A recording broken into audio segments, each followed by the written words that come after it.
歡迎你使用呢一輯嘅個人靈悅默想指引。我哋今日會默想詩篇第103篇嘅第7節，而默想嘅焦點係知神嘅法則，曉神嘅作為。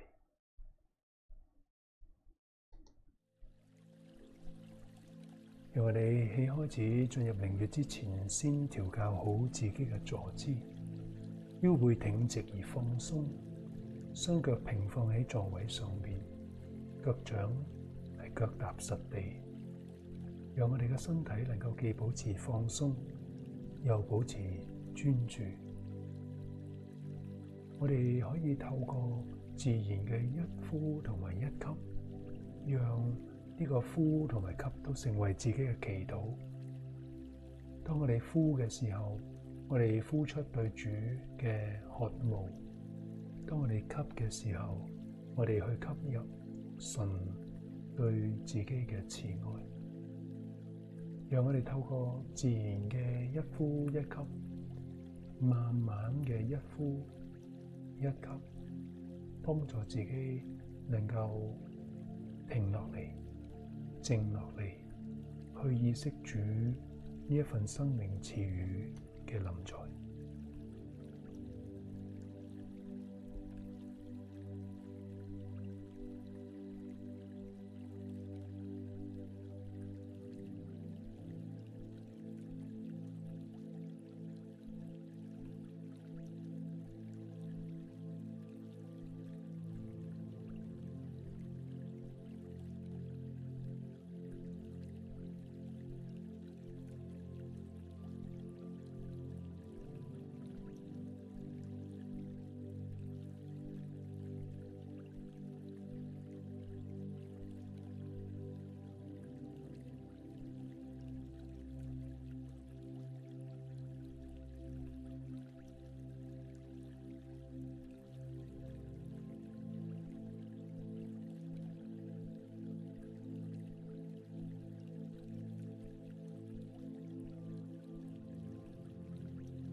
假如你需要多一啲嘅時間嚟到去繼續安靜，你而家就可以暫停播放，直至到你預備好為止。假如你已經預備好嚟到去進入靈悅默想，我請你先將心底裏邊一個最深嘅渴望帶到主嘅面前，向佢求恩。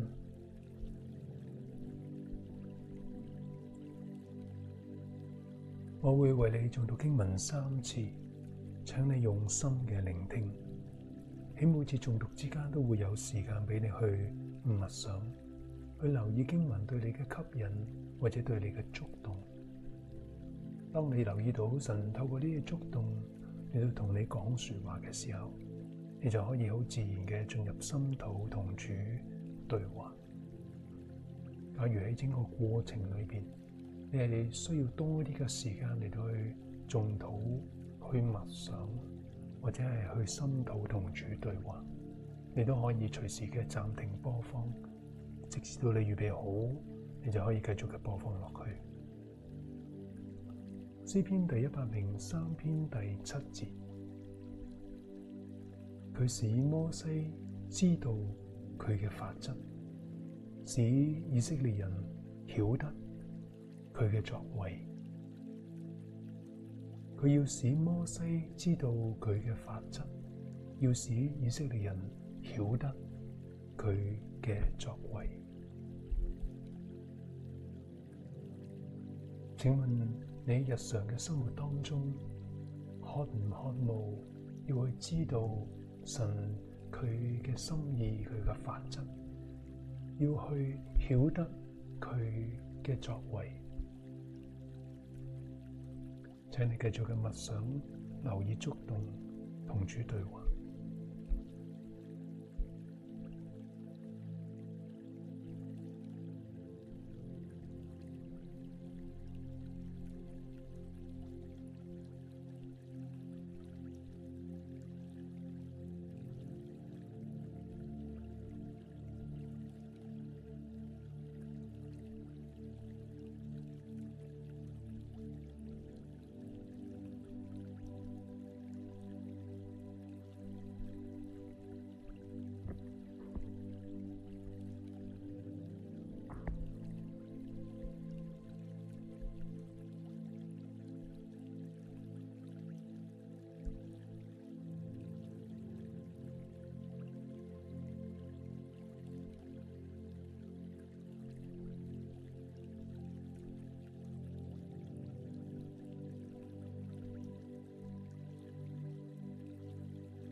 詩篇第103篇第7節，他使摩西知道他的法則，使以色列人曉得他的作為。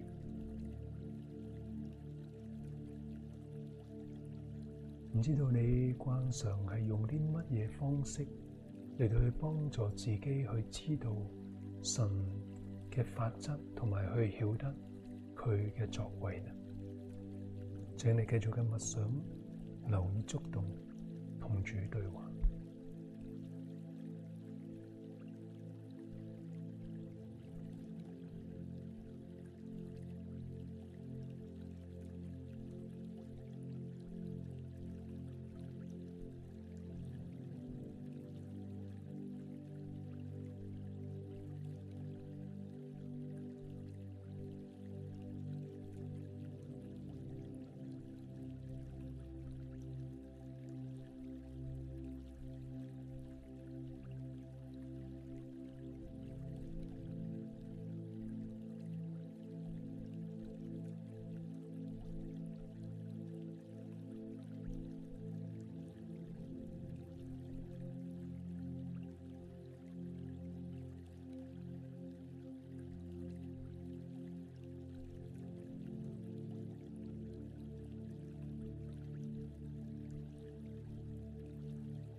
詩篇第103篇第7節，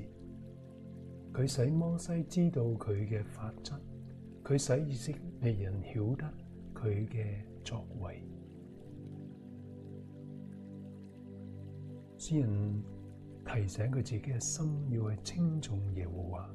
唔可以忘記佢一切嘅恩惠，因為神佢使摩西知道佢自己嘅法則，佢使以色列人曉得佢嘅作為。冇錯，神佢話佢要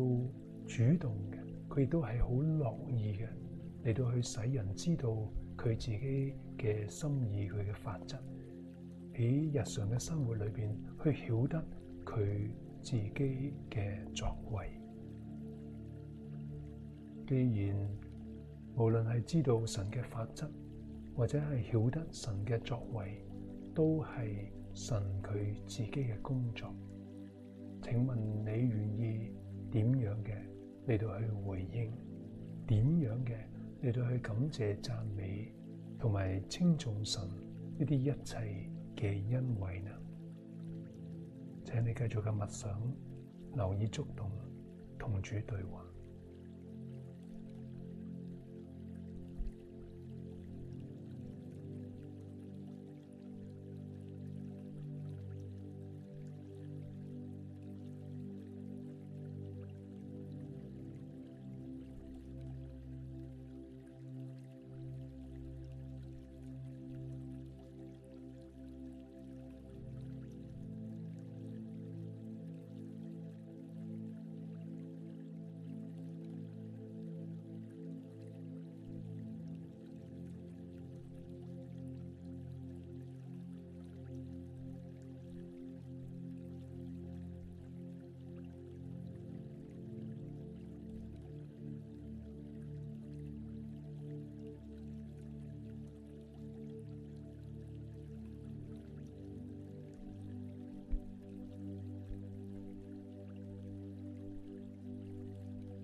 嚟到靈月嘅尾聲，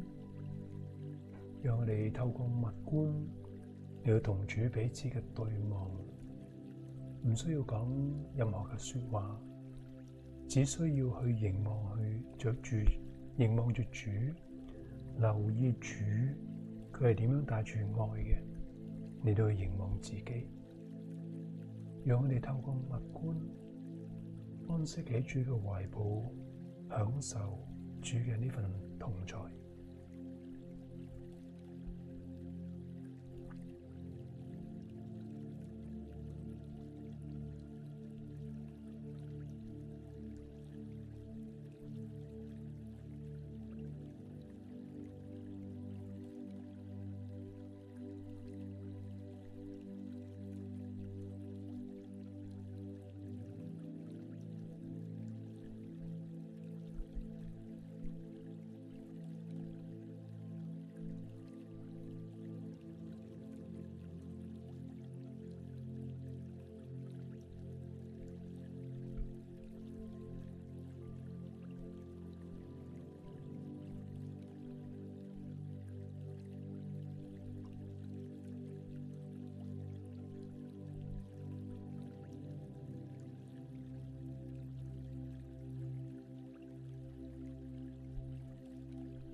喺結束嘅時候，